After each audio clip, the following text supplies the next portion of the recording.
So here's how you can get more done by delegating more effectively. I've used this exact method that I'm about to teach you as an Army captain and company commander, and I've shared this now with Fortune 500 companies, directors, vice presidents, athletic coaches, and I think it's the exact thing that you're going to need right now to be able to develop a competitive edge with you and your team. Because honestly, look, I get it. You got a lot on your plate. It seems like there's too much going on. You don't have time to properly equip and delegate. But with this, in just 5 minutes, you're going to be able to equip someone to take on that next responsibility so that you can focus on what matters even more. I've actually done this in public settings where I'm asking people, hey, what sound does a lion make? They go, roar. What does a baby lion sound like?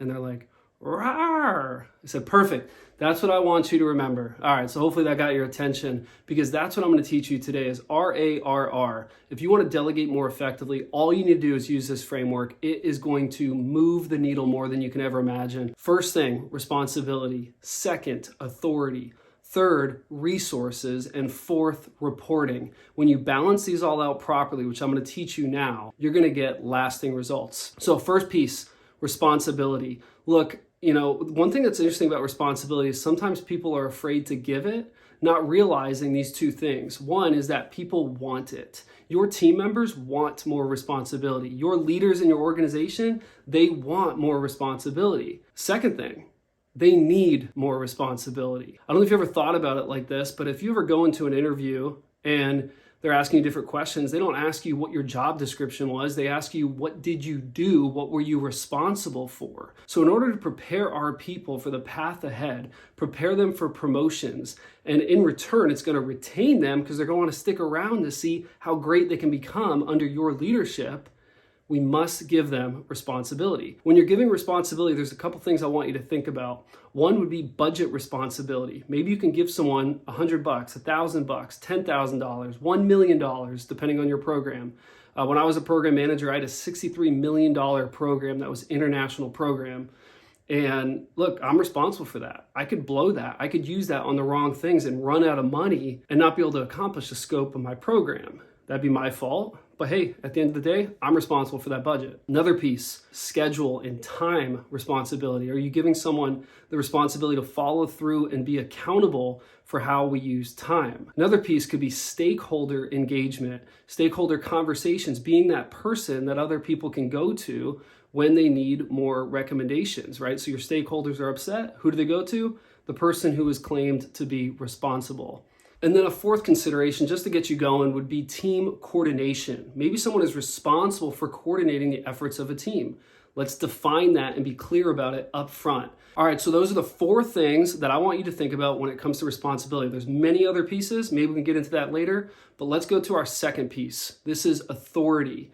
The big thing to understand with authority is that yes, your people want and need responsibility, but if you don't give enough authority as someone proves themselves worthy of it, you're going to frustrate and lose your people. So the military, and in particular Navy SEALs, look at performance and trust, and they want to balance those two out. I look at the same thing with you giving authority. You want to make sure that someone has your trust and that they've shown that they are reliable and they will follow through and follow up.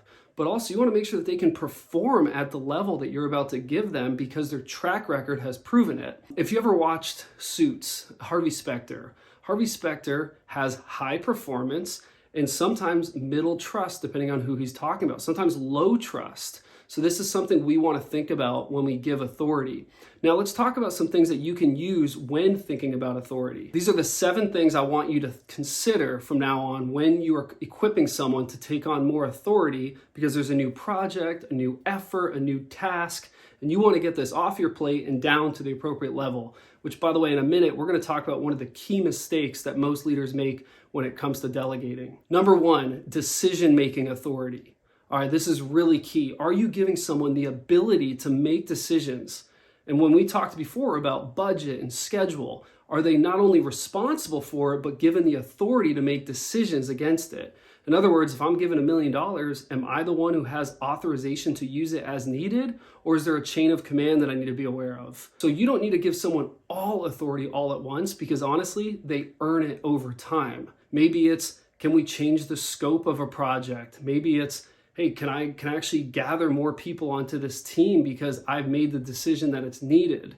Second thing, client interaction.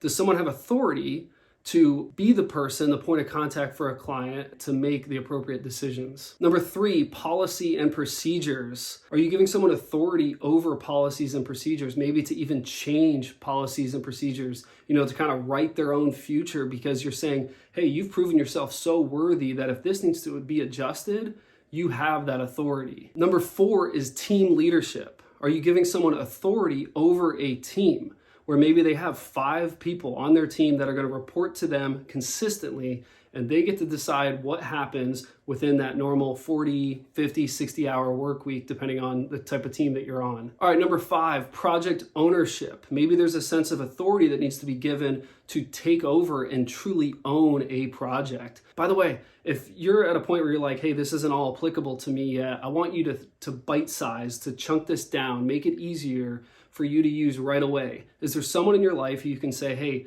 I need to accomplish a small task. I'm going to give them $20 to get it done. I'm going to tell them it's got to be done in 2 days. And I'm going to give them full responsibility and authority to make it happen. If so, now we can start to build up and next time expand that as, once again, more trust and more performance has been realized in that time. All right, number 6, and we've kind of hit on this, but it's budget authority. Do they have authority over the budget to use it as needed? And number 7, representation. Can someone represent your team and your interests and be able to speak on behalf of an organization? All right, so I told you I'd give you a quick mistake. All right, so look, one of the most critical mistakes that I'm seeing right now with people I am personally working with is that they feel that they need to be the one doing all the work. Have you been there? Do you feel the exact same way where you're thinking, I'm the leader, I'm the CEO, I'm the person who needs to be doing this, I'm the head coach of this team? Because we're missing something here, and we're missing the ability to actually use all the workload that we have on us and properly equip someone so that, yeah, maybe you're not doing some work that could seem a little more menial, right? But to someone else, that's required for them to understand your position in the future if they were ever going to move into it or something similar. So a big thing is, don't recognize delegation as making your life easier by handing off all of your work, but rather by equipping people for the path ahead. All right, well, hey, real quick, I'm going to pause this for a second. I just want to say thank you for being here. If we haven't met before, my name's Adam F. Jones. I'm a former captain, commander in the Army.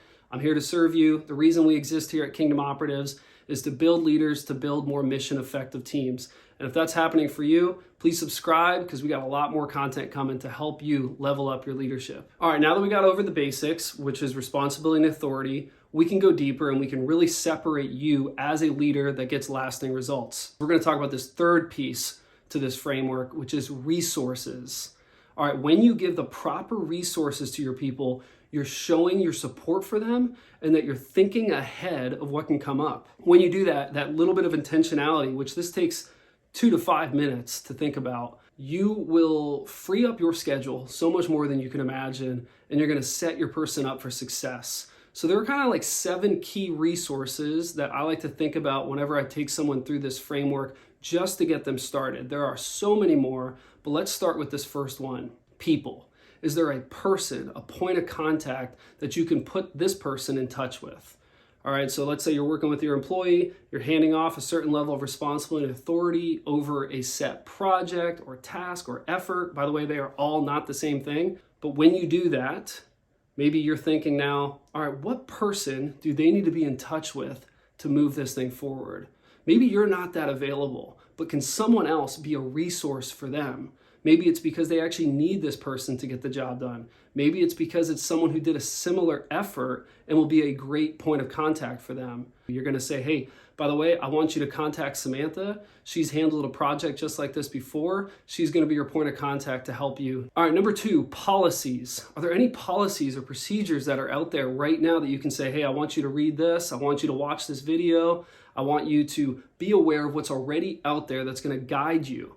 Think about this in terms of if someone's a lawyer. Maybe there's a certain case that you want them to go back and check so that they're more aware of it. All right, number 3, projects. Are there any projects out there that are already going on that you can connect someone to, maybe just so they have a reference point or they can see what's working right now? Is there anything similar that's out there? Maybe there's some history in your company or a competitor that you want someone to research. Think of what projects can I connect this person to. Number 4 is budget. Now, we've talked about budget a whole lot because, by the way, if you want me to know your priorities, let me know your schedule and your checkbook. Where are you spending your money and where is your time going? That's how I'm going to know what your true priorities are. So when it comes to resources, this is when you truly decide, hey, here's this pot of money, I'm giving it to you. Here's this company charge card, you can use it for up to this amount of money. By the way, when you do this, this is true responsibility because those numbers do not lie, right? So it's a very clear thing that you can use in performance evaluations is that you gave someone a set budget and here's how they executed against that. Maybe here's how they underran the budget so they saved some money. All right, number 5, equipment. In the Army, it was common that when I would meet with my leaders that were working for me as a company commander, I would think, what equipment do these people need? Are there certain vehicles, certain weapons? Are there uniform items? What does this person need to get the job done? So if you're leading a sports team, maybe the equipment is, hey, I need this person to have access to the equipment storage because they're going to need to be able to get in there to get what we need to get the job done. All right, number 6, tools. Are there any tools that are out there? Think about that when it comes to resources. And number 7, training. What training can you get someone positioned for right now so that they are fully equipped, they're getting everything that you need done at the highest level you need to because you're saying, you know what, man, there's this training on this website that I need you to watch first before you get started, or there's this person who's going to teach you this. When you consider all these resources, and all you need to do, by the way, is think through these 7 and say, no, yes, yep, I need that. All right, cool, good to go. And then when you do your final handoff, which is all at once, you say, hey, this is what you're responsible for. This is the authority I'm giving you to get your job done. These are the resources I thought of. All right, hey, another huge mistake that I see leaders make is they think through these resources, but they don't take the final step of preparing the other party for what's coming up next. If you can, and I know it's going to take up time, but if you can contact that person that you just said as a point of contact and say, hey, I'm putting you in touch with Tim, and Tim's going to reach out to you, and I need you to help him with this, this, and this. That'd be a huge help. One quick email, one text, one phone call.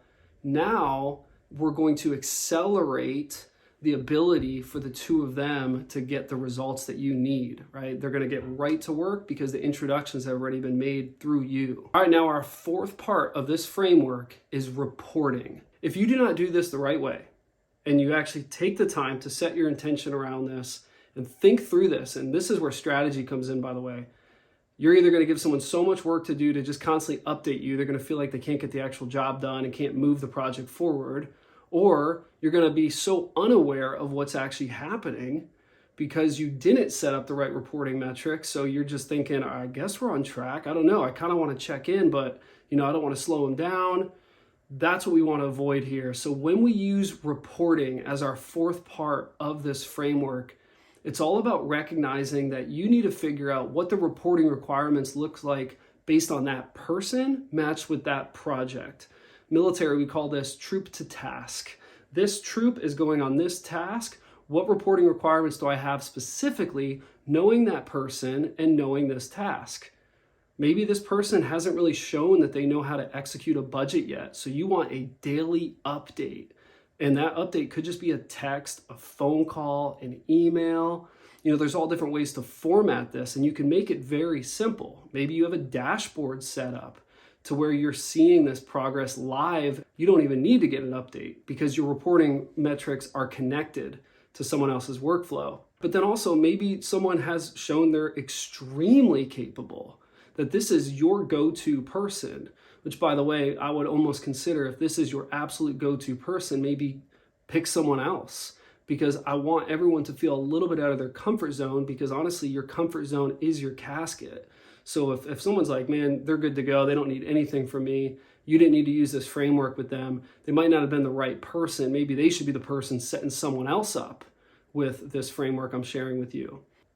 If someone has proven themselves so capable and consistent, then you don't need a daily check-in. Maybe you only need a weekly check-in. Maybe that's good enough. Just one weekly check-in, we're good to go.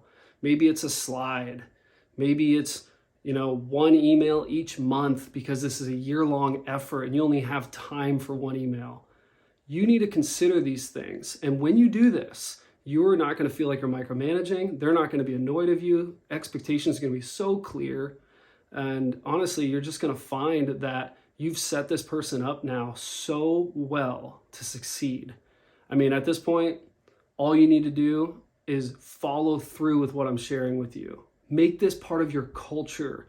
Use RARR, right, as part of your delegation framework for your entire company.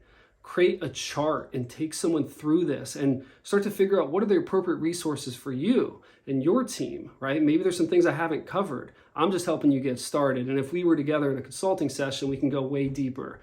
But look, I want to do something special for you real quick. If you've been hearing this and you're like, all right, reporting requirements, that sounds like a big deal, and it is, I got another video for you that I'm gonna hook you up with, and I'd like to see you over there right now. So go ahead, click that button and continue mission. Let's go.